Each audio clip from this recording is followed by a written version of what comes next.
ओम श्री गणेशाय नमः। ओम नमः शिवाय। भगवान शिव और माता पार्वती आप सभी की मनोकामनाओं को पूर्ण करें। नमस्कार मित्रों, ज्येष्ठ माह के शुक्ल पक्ष की त्रयोदशी को प्रदोष का व्रत रखा जाएगा। वर्ष 2023 में ज्येष्ठ माह के शुक्ल पक्ष की त्रयोदशी तिथि 1 जून दिन गुरुवार को पड़ रही है और इसी दिन प्रदोष का व्रत रखा जाएगा। गुरुवार को पड़ने वाला प्रदोष व्रत गुरु प्रदोष के नाम से जाना जाता है। गुरु को ज्ञान और सौभाग्य का कारक माना गया है, जिसके कारण सभी मांगलिक कामों में गुरु की प्रधानता रहती है। इस उपवास को रखकर भक्त अपने सभी संकटों को समाप्त कर सकते हैं। इसके अलावा गुरुवार प्रदोष व्रत रखने से पूर्वजों का आशीर्वाद मिलता है। आज के इस वीडियो में हम आपको गुरु प्रदोष की व्रत कथा, संपूर्ण पूजा विधि एवं महत्व को बताएंगे। साथ ही साथ वाराणसी के पंचांग के अनुसार संपूर्ण जानकारी देंगे कि 1 जून को प्रदोष के दिन त्रयोदशी तिथि कब से कब तक रहेगी, पूजा करने का प्रदोष काल का शुभ समय क्या होगा और इस दिन राहु काल और शुभ मुहूर्त कब से कब तक रहेगा। तो हमारी आपसे विनम्र विनती है कि आप भी अगर भगवान शिव और माता पार्वती के भक्त हैं तो इस वीडियो को पूरा अवश्य देखिएगा और चैनल को सब्सक्राइब भी अवश्य करें। गुरु प्रदोष व्रत के दिन व्रत करने वालों को प्रातः काल उठकर नित्य क्रम से निवृत्त हो स्नान कर शिव जी का पूजन करना चाहिए। पूरा दिन मन ही मन ओम नमः शिवाय का जप करें और भगवान शिव और माता पार्वती का ध्यान करें। पूरे दिन निराहार रहें। त्रयोदशी के दिन प्रदोष काल में यानी सूर्यास्त से 45 मिनट पहले और सूर्यास्त के 45 मिनट बाद तक का समय प्रदोष काल का समय होता है। यही शिव जी की पूजा करने के लिए सबसे उत्तम समय रहता है। व्रत करने वाले को शाम को दोबारा स्नान कर स्वच्छ श्वेत वस्त्र धारण कर लें। पूजा स्थल अथवा पूजा गृह को शुद्ध कर लें। यदि व्रती चाहें तो शिव मंदिर में जाकर भी पूजा कर सकते हैं। 5 रंगों से रंगोली बनाकर मंडप तैयार करें। पूजन की सभी सामग्री एकत्रित कर लें, जिसमें बेलपत्र होना अति आवश्यक है।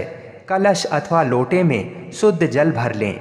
कुश के आसन पर बैठकर शिव जी की पूजा विधि विधान से करें। ओम नमः शिवाय कहते हुए शिव जी को जल अर्पित करें। इसके बाद दोनों हाथ जोड़कर शिव जी का ध्यान करें और माता पार्वती को लाल गुड़हल या गुलाब का फूल चढ़ाएं। भगवान शिव को सुगंधित सफ़ेद फूल अत्यंत प्रिय हैं। भगवान शिव का आपको इस प्रकार ध्यान करना है।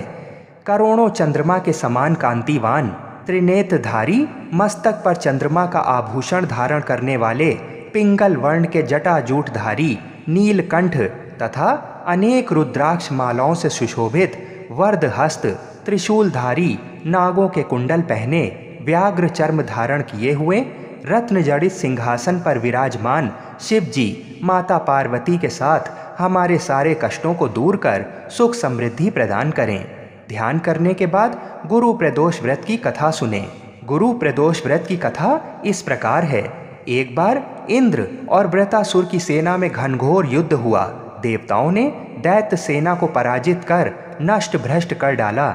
ये देखकर वृतासुर अत्यंत क्रोधित हो स्वयं युद्ध को उघत हुआ। आसुरी माया से उसने विकराल रूप धारण कर लिया। सभी देवता भयभीत हो गुरुदेव बृहस्पति की शरण में पहुँचे। बृहस्पति महाराज बोले, पहले मैं तुम्हें वृतासुर का वास्तविक परिचय दे दूं। वृतासुर बड़ा तपस्वी और कर्मनिष्ठ है। उसने गंधमादन पर्वत पर घोर तपस्या कर शिव जी को प्रसन्न किया। पूर्व समय में वह चित्ररथ नाम का राजा था। एक बार वह अपने विमान से कैलाश पर्वत चला गया। वहाँ शिव जी के वाम अंग में माता पार्वती को विराजमान देख वह उपहास पूर्वक बोला, हे प्रभु, मोह माया में फंसे होने के कारण हम स्त्रियों के वशीभूत रहते हैं, किंतु देवलोक में ऐसा दृष्टिगोचर नहीं हुआ कि स्त्री आलिंगनबद्ध हो सभा में बैठे। चित्ररथ के ये वचन सुन सर्वव्यापी शिव शंकर हंसकर बोले, हे राजन, मेरा व्यवहारिक दृष्टिकोण पृथक है। मैंने मृत्युदाता कालकूट महाविष का पान किया है, फिर भी तुम साधारण जन की भांति मेरा उपहास उड़ाते हो। माता पार्वती क्रोधित हो चित्ररथ से संबोधित हुई, अरे दुष्ट, तूने सर्वव्यापी महेश्वर के साथ ही मेरा भी उपहास उड़ाया है। अतएव मैं तुझे वह शिक्षा दूंगी कि फिर तू ऐसे संतों के उपहास का दुस्साहस नहीं करेगा। अब तू दैत्य स्वरूप धारण कर विमान से नीचे गिर, मैं तुझे श्राप देती हूँ। जगदम्बा भवानी के अभिशाप से चित्ररथ राक्षस योनि को प्राप्त हो गया और त्वष्टा नामक ऋषि के श्रेष्ठ तप से उत्पन्न हो व्रतासुर बना।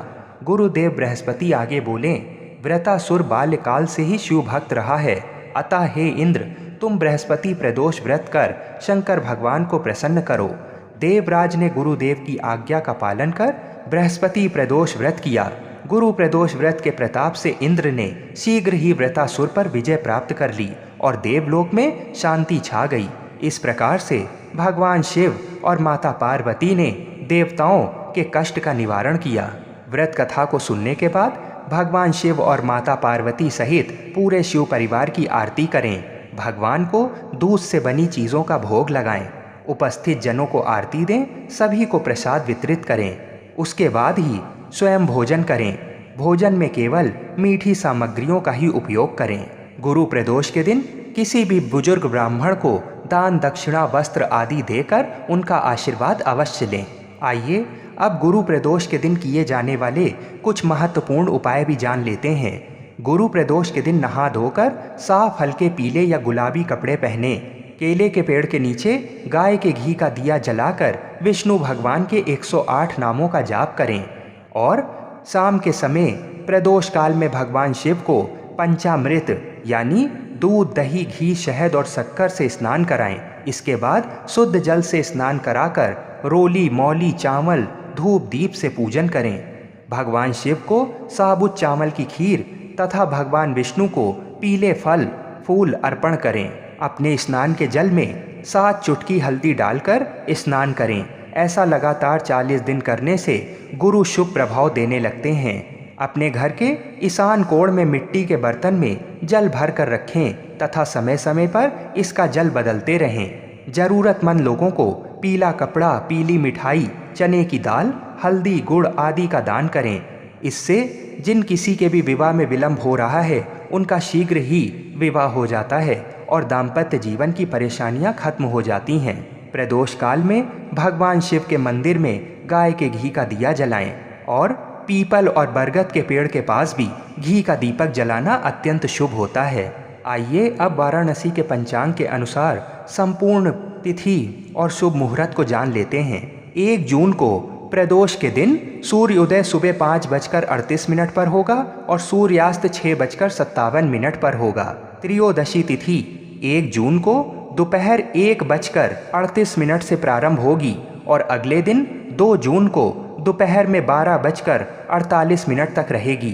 तो शाम के समय प्रदोष काल में त्रयोदशी तिथि 1 जून को होने के कारण प्रदोष का व्रत 1 जून को ही रखा जाएगा। 1 जून को अशुभ राहु काल दोपहर 1:58 से लेकर दोपहर 3:38 के मध्य में रहेगा। इस दौरान कोई भी शुभ कार्य ना करें। इस दिन अभिजीत मुहूर्त सुबह 11:51 से लेकर दोपहर 12:44 के मध्य में रहेगा। आइए अब जान लेते हैं कि सबसे महत्वपूर्ण पूजा करने का प्रदोष काल का समय क्या रहेगा। 1 जून को पूजा करने का अति शुभ प्रदोष काल का समय शाम 6:15 से लेकर शाम 7:45 के मध्य में रहेगा। आप पूरा प्रयास करिए कि बताए गए प्रदोष काल में ही अपनी प्रदोष की पूजा संपन्न कर लें। भगवान शिव और माता पार्वती हम सभी की मनोकामनाओं को पूर्ण करें। हर हर महादेव। जय श्री राधे कृष्ण।